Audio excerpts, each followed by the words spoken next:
Welcome back to Talking Shop. We are taking a look at the fourth Sunday in the season of Lent. Our text for this Sunday is 2 Corinthians chapter 5, verses 16 through 21. It's a short text, but man, there's a lot that you could do with this.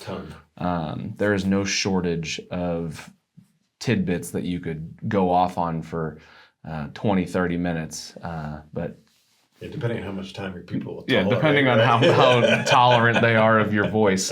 So anyways, like it, subscribe, and God bless your preaching. In every way, yet I'm still welcome in the arms of the King. We are in Lent 4, fourth week of Lent, and 2 Corinthians 5, 16 to 21, a short segment. It comes out of Paul talking, verse 14, because you kind of have to go back, because he starts going, from now on, well, what does that even mean, right? Right. For the love of Christ, verse 14, controls us because we have concluded this, that one has died for all, therefore all have died, and he died for all, that those who live might no longer live for themselves, but for him who for their sake died and was raised, right? So you get this very Christocentric, right? He died and was raised. We hear this from Paul all the time. Mm-hmm. You know, this the importance of the death and resurrection of Jesus and how it redefines everything, right? So because of that, we get to verse 16. From now on, therefore, we regard no one according to the flesh, even though we once regarded Christ according to the flesh, we regard him thus no longer. Okay, so what are they talking about? That's weird, right? That he is resurrected unto eternity, and what's the word Paul uses? It's like a body that will never break down again. Like, that's not the words he uses, but that's the idea of it. And so we don't regard him according to the flesh we have now, because he's been raised to incorruptibility. That's the word that I was looking into for. Resurrected flesh, right? So that's what he's dealing with, this resurrection. Yeah, good. Then I think, right, the 12 that are following him around for those 3 years have a certain perspective on who Jesus is. And almost all of those expectations are blown out of the water at the resurrection. Right. I think a lot of them were expecting and anticipating this political revolution. Yeah. And so they only understand him in real earthly, fleshly terms. But post-resurrection now, we see the bigger picture. We see the ultimate picture. Yeah. Well, yeah, great examples of that all over the text, right? Matthew, if you go to Matthew, where James and John's mom goes to Jesus and like, hey, can you have one sit on your right, one on your left, that sort of thing. Yeah, and so it's and that's what they expected, the earthly kingdom, and he was not about that at all. Yeah, they were hoping for the Davidic kingdom to return. Right, and that's what wasn't obviously what he was doing. Therefore, because of that, therefore, if anyone is in Christ, he is, could you throw an also in there maybe? He is a new creation. The old has passed away. Behold, the new has come. It's beautifully picked up on the archaic, right? It has passed away. That which once was is and the new has now come. The new in Christ. And just this new flesh we live in, because and Paul uses that first fruits word as well. New creation in Christ. And yet we still live in the midst of our sinful flesh. We struggle with it, and we get that push and pull in Paul's text and in every text, quite frankly. This is one of those proleptic eschatology things with the now and the not yet. Right. We're waiting for our fallen, broken, sinful flesh to catch up to the reality of our baptism. Yeah, exactly. Good. We don't have our sign. How many days since I haven't talked about baptism? It would never change. So well, we can put 6 days. It's been 6 days. And rip it off back to zero. Oh, man. Verse 18. All this is from God, who through Christ reconciled us to himself and gave us the ministry of reconciliation. I think this is pretty cool. So often, I wonder if we don't miss that second piece, right? Yes, you have been reconciled to Christ, and that's fantastic. And he's also given you a role to play in this, as imperfect as you are. And it's a role of reconciliation as well, to share the reconciliation you've been given first. Yeah. When we get together, we often talk a lot about the conflict in our churches and stuff like that. And like, how are you dealing with that? And what that looks like. And I wonder if a lot of that wouldn't be better if people took this text to heart a little bit. Yeah. That one of our jobs as followers of Christ is reconciliation. Yeah. I harp on that all the time when we talk about forgiveness, right? Forgiveness of sins. If you tell me it's okay, I might come unglued on you and you'll have to forgive me again. Karate chop you in the throat. Yeah, like I that is my, of That's all the rough. pet Throat peeves. punch out. That's my biggest pet peeve of all the pet peeves. Because if I'm apologizing to you, that means I've actually considered. You will give me the absolution. That means I've actually. You will absolve me. Thought deeply about whether or not I actually did sin against that person. And if I'm coming to you and I'm apologizing, like, I have an expectation, because this is what we do as Christians. We confess and we forgive. And in forgiveness, there is life and salvation. Yeah. So, although it's super uncomfortable. Like, so I had a friend of mine just this last week come to me and like apologize for something that they had done. And even as somebody, I get this stuff, right? Yeah. And I said, I forgive you. You didn't have to apologize, but I forgive you. that kind of thing. But it's super uncomfortable to be the receptor of that at times, because we're so not used to it. Right? I mean, it's the rule in my house. Yeah. When one kid messes with the other kid and they have to apologize to each other and they say it's okay, it's like, that's not how we talk in this house. Right? We speak words of forgiveness in this house. So we ought to be like the wild men of absolution, like the crazy, like being really liberal and generous with our absolutions, with the forgiveness that we offer, and giving people that forgiveness, because that's how we have been dealt with. Well, and it happens. We understand it better from Christ when we experience it from each other. Yeah. Because we don't have a frame of reference for it. But when there's an actual time that you've been sinned against and somebody asks for your forgiveness, like it puts you in a position of power. Yeah. You know what I mean? The office of the keys belongs to the church. Yeah. We would expect the gospel reading that goes along with this to be the unforgiving servant. But it's not. It's not. It's parable of the lost sheep. Normally, because the gospel's going with the Old Testament, right? I mean, that's how they tend to play it. But it's actually prodigal son. And it's both, and the lost sheep. You could do some forgiveness stuff out of that too. Yeah. You could, right? That's the loving Father is actually the whole thrust of it. But I think in our culture these days, everything is permitted and nothing is forgiven. Well, yeah, because there's no sense of sinfulness in it. It's simply the way I choose to be. Right. I don't need forgiveness. Right? Well, there are some things that are cultural faux pas. Yeah. Right? Things that will get you canceled. There is a sense of righteousness in our culture. A thing, right? Canceling stuff. Yeah.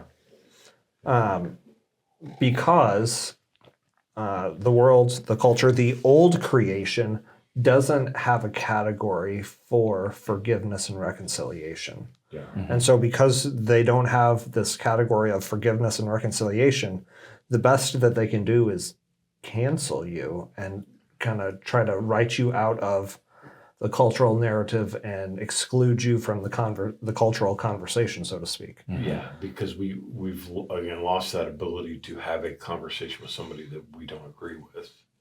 We just either scream at them or try to get them to stop talking because we're so upset. Yeah, that kind of thing. Culturally, yeah, that's a great ability to reconcile instead, which is verse 19, right? that is, in Christ, God was reconciling the world to himself, so he does it first, not counting their trespasses against them and entrusting to us the message of reconciliation. Right? So this is what we've been talking about. Yeah, this has real world application to it. Yeah, This is the not forgiveness piece. Yeah, this is not just something we conceptualize in our heads. Yeah. It actually plays out into our life. Well, and that last thing you were just talking about would make a really great illustration as you're jumping into what does the law look like in this, and how has God called us to be in converse to that law. Yeah, you could almost have your hook be talking about the cultural understanding of righteousness and sin. And there is sort of this underlying idea of right and wrong, quote unquote, but it's the theology of glory, right? It's that it calls evil good and good evil. Right. It's a backwards righteousness. And then going into what we as Christians see the world through these Jesus lens, that there actually is sin and there actually is what's truly good, right, and salutary. Yeah. And then there's verse 20. Sure. Right? In verse 20, this is your go-to if you want everybody to like your sermon. Just run this phrase, ambassadors for Christ, right? and everybody will think it was a really good sermon. Yeah. Therefore, we are ambassadors for Christ, God making his appeal through us. Of course, they stop there normally because the second half is much harder. We implore you on behalf of Christ, be reconciled to God. Yeah. Which in turn is reconciliation to each other as well, right? Yeah. So this is what he's been talking about, is reconciliation. Because you're an ambassador for Christ because you have been reconciled to God by another. Yeah. By him. 21, for our sake, he made him to be sin who knew no sin. So the Father made the Son to be sin who knew no sin. So that in Jesus we might become the righteousness of God. He literally imputes righteousness, right? Yeah. It's all the 2KR stuff, right? Two kinds of righteousness. That God, as you just said so rightly, that God has imputed the righteousness of Christ to us. And us being ambassadors is the second kind of righteousness, going to our neighbor with the love, grace, and mercy of Jesus Christ. Yeah. I love the way Kolb talks about this stuff, like the tomb became the sin hole, that Christ took all of your garbage with him down into and left it there, that kind of thing. It's like really, really cool language, the way he's been articulating that lately. Like if you've seen some of the articles on Craft of Preaching that he's writing, that's the way he consistently articulates, this death of Christ and his descent into hell. As this, it's a descent where he hauls your trash in his U-Haul truck with him and leaves it there. As a dump site for your sin, and he comes back and declares you righteous. Isn't that image of Gehenna, right? The trash pile outside of Jerusalem that was always on fire. Right. Yeah. No, exactly. And that's why hell is called the kind of the Gehenna piece and all that. Yeah. Good. So there's a lot of material here. If you're going to preach this, we talked earlier about 4 pages of sermon for something else. That would work really well here as well. That'd work well. What other systems might work that you're just looking at this text? Can't go wrong with hook, book, look, took, man. Yeah, that's your fallback position. I like it. Like if something else doesn't hit you. But you have to, as a preacher, you've got to have a fallback position, especially if it's later in the week. When you've had other things happen, life has happened to you. You've got to have a fallback system that will pick it up. It'll preach. Yeah, that works good. The Lauer loop in this case will work. Good, because here's the way we normally think about it, but whoops, we head out the other way. Because it's like that. It's like a false expectation, right? Correct. That you're building in the Lowry loop, and then you rip the rug out from under them. Right. Yeah. Right. Yeah. I was never very good at that one. That's all right. You got to try it, right? You got to try it, and then make yourself better at it. Yeah. What do you think, Adam? I don't know about sermon structure, but I think I'm going to have to this. do all the work for him.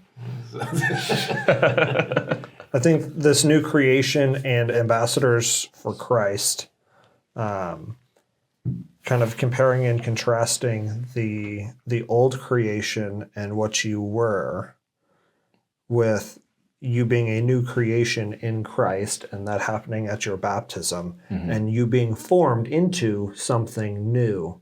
And I think for our culture and context, most Americans have a very low ecclesiology. And so, including the people in your church. right, who many of whom have been more catechized from other wells than the Lutheran tradition. Right. Well, they're catechized all day long by YouTube and, Right, and right. Instagram. And not the YouTube theologians, not the good ones.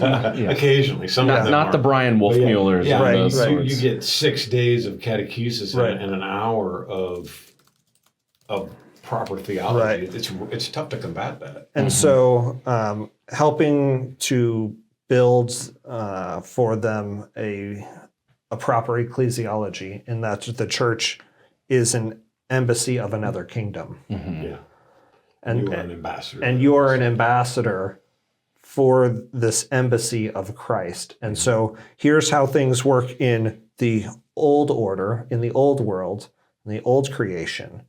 And here's how things work in the new creation. And we get little glimpses and little snippets of it in this embassy. This is how we operate. We operate by the rules of another kingdom in this embassy. Yeah. And then we are sent out, right? Loved and sent. Yeah. We are sent out from this embassy into the world, and we bring little snippets of this new kingdom, of the new creation, of Christ's kingdom, the kingdom of heaven. Yeah. And if you want a picture of it, you have the parable of the prodigals, Parable of the prodigal son. Yeah. right? But this is what it looks like in the new creation in the kingdom of heaven as ambassadors, is this liberal, generous painting on of where absolution fathers and run forgiveness and forgive and reconciliation. yeah. And reconciliation. And you could use the ambassador, language too. And an ambassador, as Paul writes in his day, right? An ambassador had the full authority, and still does have the full authority of the one that they are an ambassador for. Right. And you could use that. You could pick up a story of an ambassador in another country or something. Look at Yep. what ambassadors are doing, that sort of thing. And, Pick up on and that. even touch on our office as pastors, yeah. absolving people. Like, An I think most ambassador of Christ. time people come in and like, what right do you have to forgive me my sin? None.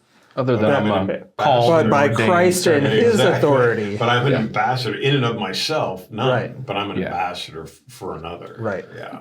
So you really were walking through the compare and contrast format. There you go. Where you can either do the way he's got it structured on here is you can say either do topic A and go through the maybe 2 or 3, 4 parts of topic A, which for us would be here's how the world deals with things, and then topic B would be, well, here's how Christ and his kingdom deals with things. Or you could go A1, B1, A2, B2, A3, just B3. compare and contrast all the way through, switching back and forth. Yeah. Yeah. Yeah. And you did a pretty good job of just walking through it. I mean, you almost preached a sermon there just now and didn't even know it. So concordiatheology.org, sermon structures, comparison and contrast. I literally Googled Concordia Theology, compare and contrast, and pulled the article right up. Yeah. So And there it is. Good.